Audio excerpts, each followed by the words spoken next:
গত রাত থেকে আপনারা দেখেছেন বাংলাদেশের প্রত্যেকটা স্পটে স্পটে সাধারণ ছাত্র জনতা লাঠিসোঁটা নিয়ে আওয়ামী লীগকে পাকড়াও করার জন্য অবস্থান নিয়েছে। যে দলের নেত্রী দিল্লি পালিয়ে যায়, যে দলের প্রত্যেকটা সংগঠনের অঙ্গ সংগঠনের নেতা কর্মীরা অন্য দেশে পালিয়ে যায়, সেই দল আবারও কি করে উকি দিতে পারে, কি করে সাহস দেখায়, আমরা তার চূড়ান্ত পরিণতি দেখে নিব ইনশাআল্লাহ। ইসলামী ছাত্র শিবির আজকে এই মিছিলের মধ্য দিয়ে তার দায়িত্ব সমাপ্ত করেনি।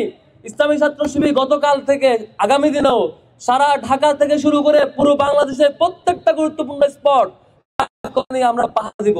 আমরা শুধু পুলিশের উপর আস্থা রাখতে চাই না, বরং ইসলামী ছাত্র শিবিরের জনশক্তিরা আওয়ামী লীগের সন্ত্রাসী বাহিনীর যে কোথাও যেখানে অবস্থান থাকুক না কেন, তাদের সন্ত্রাসী কার্যক্রম শুরু করতে চাইলে আমরা তাদেরকে থামিয়ে দিব এবং ধরে জেলে ভরিয়ে দেবো ইনশাআল্লাহ। আপনারা কি প্রস্তুত আছেন?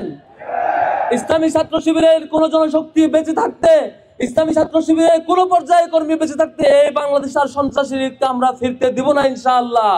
আমরা শহীদদের রক্ত ভুলি নাই, আমরা জুলাই আমাদের সেই হারানো শহীদদের ভুলি নাই, আমরা 2009 সাল থেকে 24 সাল পর্যন্ত আমাদের একে একে ঝরে পড়া প্রত্যেকটা ফুলকে আমরা মোটেও ভুলি নাই। এই রক্তের বদলা আমরা এই আওয়ামী লীগের নিশ্চিহ্ন হওয়া পর্যন্ত আমাদের এই যাত্রা থামবে না ইনশাআল্লাহ।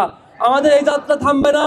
এই যাত্রায় সবাইকে উদাত্ত সহযোগিতার আহ্বান করছি এবং একই সাথে এই যাত্রায় সমাপনী পর্যন্ত বাংলাদেশের সকল পর্যায়ের নাগরিকেরা যেভাবে গতকালকে আমাদের আহ্বানে সারা দেশের প্রত্যেকটা স্পটে প্রত্যেকটা রাজনৈতিক দল এবং সামাজিক সংগঠন সহযোগিতা করেছেন, আগামী দিনেও সকল পর্যায়ে সহযোগিতা রাখবার আহ্বান জানিয়ে আমি আমার বক্তব্য শেষ করছি। আসসালামু আলাইকুম।